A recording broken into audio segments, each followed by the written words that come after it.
IAS। मेरा नाम है कलाम आजाद और आज हम बहुत ही इंपॉर्टेंट टॉपिक भारत और नेपाल के बीच में काला पानी रिवर को लेकर जो विवाद है उसको डिस्कस करने वाले हैं।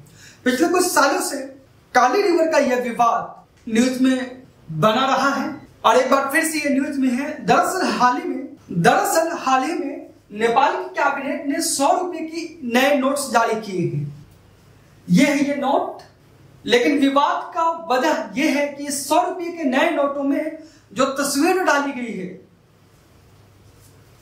वो लिम्पियाधुरा, लिपुलेख और काला पानी का है, जो भारत का अभिन्न हिस्सा है।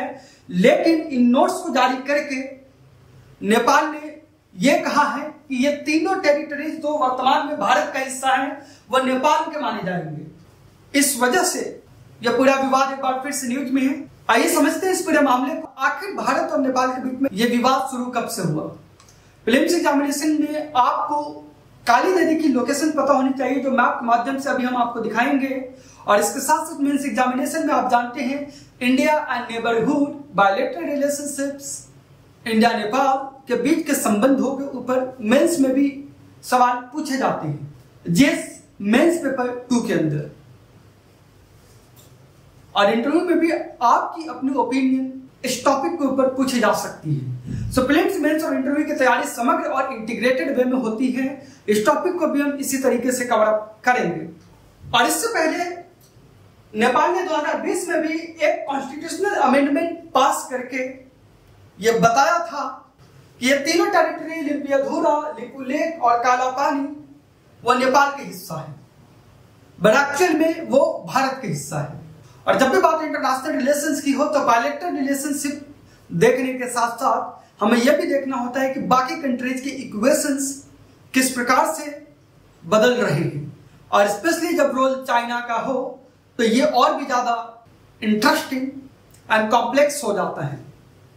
भारत और नेपाल के संबंध प्राचीन भारत से ही काफी अच्छे रहे हैं, चाहे महात्मा बुद्ध का इन दोनों स्टेट्स से बिलोंग करना हो, बुद्धिज्म का प्रचार प्रसार, या रामायण की अगर माइथोलॉजी के हिसाब से भी बात करें तो आप जानते हैं कि जनकपुर नेपाल और बिहार के बॉर्डर पे है, जो लॉर्ड श्री राम का ससुराल माना जाता है।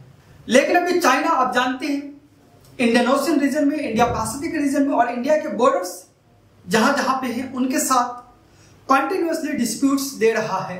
और यह दबाव वो इंडिया के साथ साथ हमारे पड़ोसी देश जैसे नेपाल और भूटान के ऊपर कंटिन्यूअसली बनाने की कोशिश कर रहा है। मालदीव के साथ में भी पिछले कुछ सालों में हमारे संबंध बहुत खराब हुए हैं, श्रीलंका के साथ भी यही हुआ है और इसका डायरेक्टली इन्वॉल्वमेंट है चाइना के साथ में। सो भारत के कुछ एक्सपर्ट्स का यह भी मानना है कि दरअसल नेपाल ये सब कुछ चाइना के दबाव में कर रहा है। तो जब भी आप इंटरनेशनल रिलेशंस का यह आंसर लिखो तो वहां पे आप चाइना का प्रेशर जरूर एक्सप्लेन करें। आगे बढ़ने से पहले सबसे पहले काला पानी और काली नदी और इन तीनों क्षेत्रों की लोकेशन को मैप के माध्यम से समझते हैं। दोस्तों, आप ये जो मैप देख रहे हो ये भारत और नेपाल का बॉर्डर है। ये रीजन है उत्तराखंड का और इसके जस्ट नीचे आपको ये नेपाल वाला रीजन दिख रहा होगा। और इन दोनों के ऊपर की तरफ तिब्बत का रीजन है जिसे चाइना अपनी टेरिटरी क्लेम करता है। सो आप देख सकते हैं ये काला पानी की लोकेशन है। काला पानी उत्तराखंड, नेपाल और तिब्बत के बीच का एक ट्राई जंक्शन है।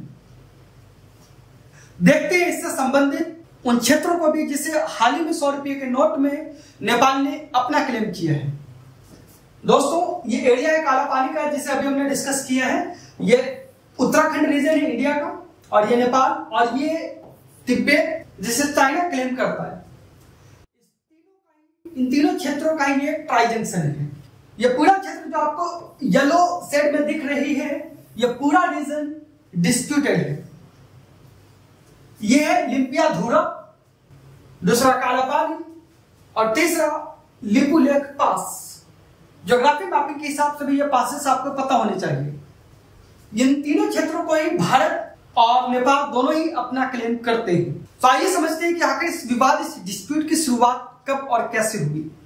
दोस्तों, मॉडर्न हिस्ट्री में भी आपने पढ़ा होगा कि भारत और नेपाल के बीच में सन 1816 में ट्रीटी ऑफ सगौली सगौली की संधि हुई थी और यह संधि ब्रिटिश ईस्ट इंडिया कंपनी और नेपाल के गोरखा रूलर्स के बीच में हुई थी। इस संधि में साफ साफ यह बताया गया था कि उत्तराखंड का कुमाऊं रीजन, आप जानते हैं उत्तराखंड दो पार्ट में डिवाइडेड है, कुमाऊं क्षेत्र और गढ़वाल क्षेत्र। उत्तराखंड का कुमाऊं क्षेत्र काली नदी के साथ में भारत और नेपाल के बीच में एक बॉर्डर तय की गई।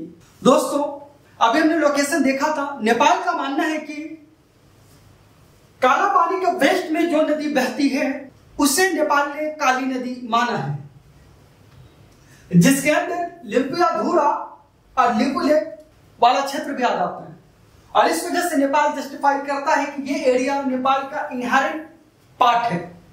लेकिन इंडिया का मानना है कि काली नदी की ओरिजिन काला पानी के साउथ से शुरू होती है। काला पानी का वेस्ट वाला हिस्सा नेपाल का हिस्सा कैसे हो सकता है?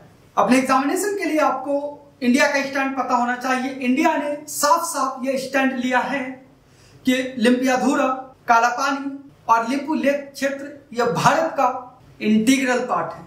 तो यह था काली नदी से संबंधित भारत और नेपाल के बीच का सबसे बड़ा बोन ऑफ कंटेंशन, सबसे बड़ा विवाद। यूपीएससी प्रीलिम्स में आपको इन क्षेत्रों की लोकेशन पता होनी चाहिए और मेंस एग्जामिनेशन के लिए भारत और नेपाल के बीच में बायलैटरल रिलेशन के साथ साथ चाइना का रोल क्या है, इसके ऊपर भी आपको सवाल पूछा जा सकता है।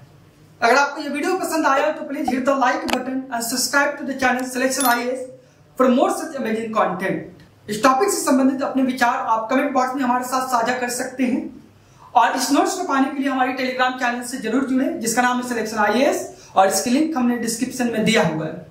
दोस्तों यूपीएससी प्रीलिम्स और मेंस की कंप्लीट तैयारी करने के लिए सिलेक्शन IAS आपके लिए एक सुनहरा अवसर लेकर के आया है।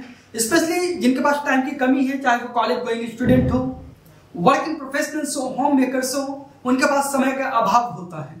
ऐसे में अगर आप यूपीएससी की तैयारी करना चाहते हो, अपने सपनों को पूरा करना चाहते हो, तो हमारा एक स्पेशल बैच 1 जून से शुरू हो रहा है, बहुत ही नॉमिनल फीस में, जिसका डिस्क्रिप्शन में लिंक दिया गया है, प्लीज चेकआउट। मैं कलाम आजाद सिलेक्शन IAS की पूरी टीम की ओर से आपके सुनहरे भविष्य की शुभकामनाएं देता हूं। Thank you.